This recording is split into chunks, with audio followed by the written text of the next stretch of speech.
मैं डॉक्टर उषा रानी Sharma, associate professor Sanskrit विभाग, MSJ college, Bharatpur, Rajasthan. आज हम BA तृतीय वर्ष विषय संस्कृत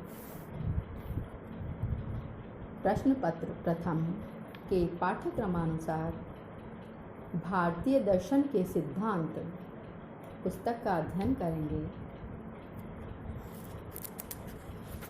आज का विषय रहेगा भारतीय दर्शन में न्याय एवं उसके सिद्धांत और इसके पश्चात प्रमाण पर विचार। उसके सिद्धांतों के बारे में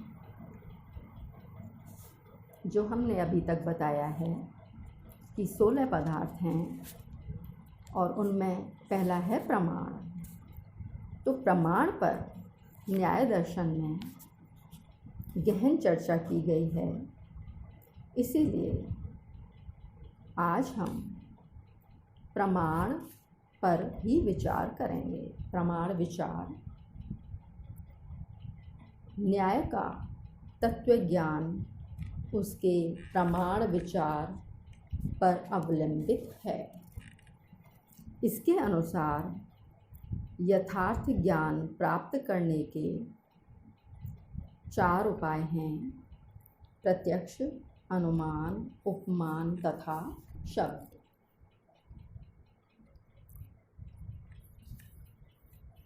वस्तुओं की अभिव्यक्ति को ज्ञान या बुद्धि कहते हैं। जिस प्रकार दीपक का प्रकाश वस्तुओं को प्रकाशित करता है, उसी तरह ज्ञान भी अपने विषय को प्रकाशित करता है। ज्ञान कई तरह का होता है। पहले तो ज्ञान के 2 भेद हैं: प्रमा अर्थात प्रमिति और अप्रमा। प्रमा यथार्थ ज्ञान को कहते हैं।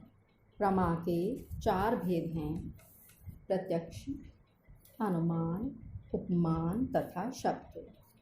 ये इसके अतिरिक्त ज्ञानों को अप्रमा कहते हैं। अप्रमा 4 प्रकार की होती है: स्मृति, संशय, भ्रम तथा तर्क। प्रमा किसी वस्तु के असंदिग्ध तथा यथार्थ अनुभव को कहते हैं। हाथ की कलम का जो मुझे प्रत्यक्ष ज्ञान हो रहा है, यह यथार्थ ज्ञान है, क्योंकि इस प्रत्यक्ष ज्ञान के द्वारा कलम मुझे मिल रही है और इसमें मुझे जरा भी संदेह नहीं हो रहा है। स्मृति को यथार्थ ज्ञान नहीं कह सकते, क्योंकि स्मृति किसी बीती हुई या घटना के अनुभव पर आधारित है। वह अनुभव यथार्थ होने से स्मृति यथार्थ होती है। यदि वो अनुभव यथार्थ होता है तो स्मृति यथार्थ होती है, अन्यथा अयथार्थ होती है। संशयात्मक ज्ञान को प्रमा नहीं कह सकते हैं, क्योंकि इसमें असंदिग्ध ज्ञान नहीं होता। यद्यपि भ्रम में कोई संशय नहीं है और यह प्रत्यक्ष भी हो सकता है, फिर वह विषय का यथार्थ रूप प्रकाशित नहीं करता। फिर भी विषय का तो उससे यथार्थ रूप प्रकाशित नहीं होता। ये जरूर है कि भ्रमित होने वाला व्यक्ति उसे यथार्थ ही समझता है, लेकिन वास्तविक बात है कि वो यथार्थ होता नहीं है। ऐसा होता है कि सायंकाल किसी रस्सी को हम सांप समझ लेते हैं। ऐसी अवस्था में जो सांप का ज्ञान होता है वह संशयात्मक नहीं होता है, क्योंकि व्यक्ति उस सांप से उतना ही डरता है जितना वास्तविक सांप से डरता है। जब तक सांप का ज्ञान रहता है तब तक वह बिल्कुल असंदिग्ध रहता है, लेकिन फिर यह सत्य तो नहीं है, क्योंकि इसमें यथार्थ अनुभव नहीं होता। तर्क भी प्रमाण नहीं है, क्योंकि केवल इसके द्वारा वस्तुओं का निश्चित ज्ञान नहीं मिलता। मान लीजिए आप अपनी कोठरी की खिड़की के निकट बैठे हुए हैं। खिड़की से आप देखते हैं कि दूर के एक घर से धुआं उठ रहा है। आप कहते हैं कि उस घर में आग लग गई है। आपके निकट बैठा हुआ आपका मित्र कहता है कि आग नहीं लगी है। आप तर्क करते हैं कि यदि आग नहीं लगी है तो धुआं नहीं उठ सकता। यदि ऐसा न हो तो वैसा नहीं हो सकता। इस तरह की युक्ति देकर आप अपने मित्र के कथन का खंडन करना और अपने कथन की पुष्टि करना चाहते हैं। इसी प्रकार की युक्ति को तर्क कहते हैं। इसे प्रमा नहीं कहा जा सकता, क्योंकि केवल इसी के द्वारा किसी वस्तु का यथार्थ अनुभव नहीं होता। जैसे ऊपर के उदाहरण में आग का अनुभव नहीं होता, वरन धुएं के आधार पर आग के संबंध में जो अनुमान किया गया है केवल उसी की पुष्टि होती है। आप कहते हैं कि यदि आग ना रहे तो धुआं न हो, किंतु इसका यह अर्थ नहीं होता कि इसी के द्वारा आपको आग का निश्चित ज्ञान ही हुआ। प्रमा और भ्रम में भेद क्या है, इसके विषय में सोचते हैं। अर्थात ज्ञान कब सत्य और कब असत्य होता है। ज्ञान तभी सत्य होता है जब अपने विषय के यथार्थ स्वरूप को प्रकाशित करता है। ऐसा नहीं होने पर उसे असत्य समझना चाहिए। मान लीजिए आप किसी फूल को देखकर कहते हैं कि वह फूल लाल है। आपका यह ज्ञान सत्य तभी समझा जा सकता है जब वह फूल वास्तव में लाल हो।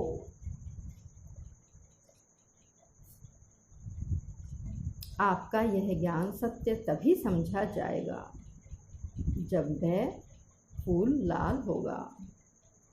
आपका यह समझना कि सूर्य चलता है गलत है, क्योंकि वस्तुतः गति पृथ्वी में है और हम भ्रमवश सूर्य को गतिशील समझते हैं। प्रत्यक्ष प्रमाण के विषय में अब विचार करेंगे। प्रत्यक्ष उस असंदिग्ध अनुभव को कहते हैं जो इंद्रिय संयोग से उत्पन्न होता है और यथार्थ भी होता है। मेरे सामने जो पुस्तक है इसका ज्ञान मेरी आँखों तथा पुस्तक के संपर्क से होता है। साथ साथ मैं बिल्कुल असंदिग्ध भाव से समझता हूँ कि यह वस्तु पुस्तक है। दूर की किसी वस्तु को मैं मनुष्य का या कोई स्तंभ समझता हूँ। इसका अर्थ यह होता है कि उस वस्तु के संबंध में मेरा असंदिग्ध ज्ञान नहीं है। अतः इस ज्ञान को यथार्थ ज्ञान नहीं कहा जा सकता। रस्सी को जब सांप समझ लिया जाता है तो वह ज्ञान असंदिग्ध तो होता है, किंतु यथार्थ नहीं होता। अतः भ्रमात्मक ज्ञान को भी यथार्थ प्रत्यक्ष नहीं मान सकते हैं। वस्तु के साथ इंद्रिय के संपर्क होने से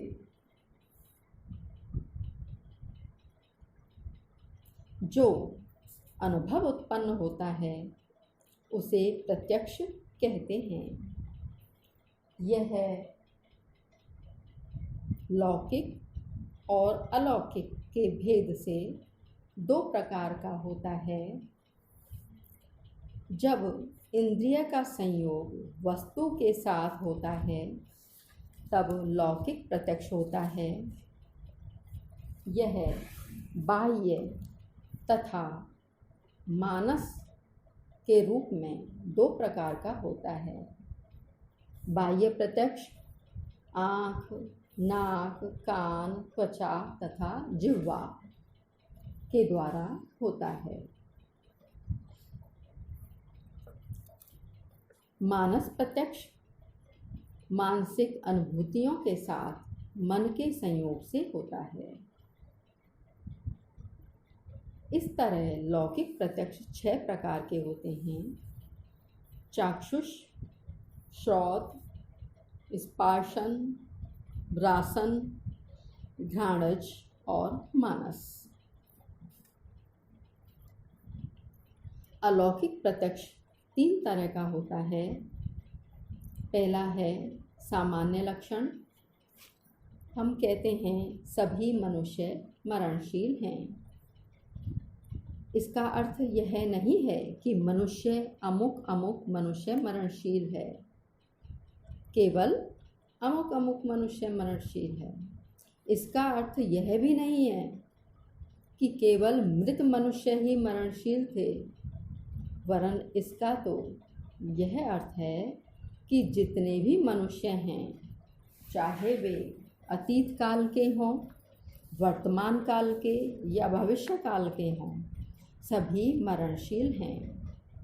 अर्थात मृत्यु केवल विशेष विशेष मनुष्य के लिए लागू नहीं होती, अपितु मनुष्य जाति के लिए लागू है।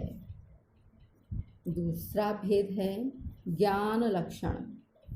हम प्रायः कहते हैं बर्फ ठंडी दिख पड़ती है, पत्थर ठोस दिख पड़ता है या दिखाई देता है, घास मुलायम दिखाई दे रही है।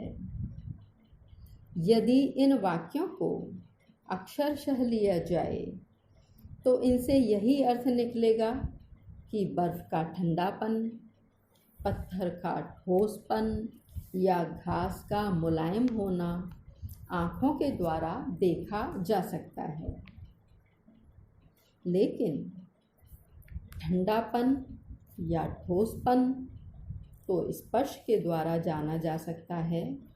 उसे आँखें कैसे देख सकती हैं? नैयायिक इसका समाधान इस दृष्टांत से करते हैं। अतीत में हमने कई बार चंदन काष्ठ को देखा है। चंदन के रंग को देखने के साथ साथ उसके गंध का भी घ्राण किया है। इस तरह मन में रंग तथा गंध में एक संबंध स्थापित हो गया। यही कारण है कि चंदन को देखने से ही उसके गंध का भी प्रत्यक्ष साथ साथ हो जाता है।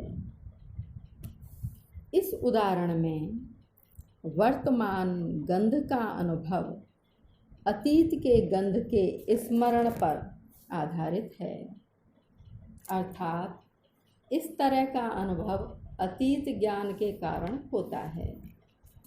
इसलिए इसे ज्ञान लक्षण प्रत्यक्ष कहते हैं। यह भी अलौकिक है, क्योंकि इससे एक इंद्रिय किसी दूसरे इंद्रिय के विषय का अनुभव कर सकता है, जो साधारणतया संभव नहीं है।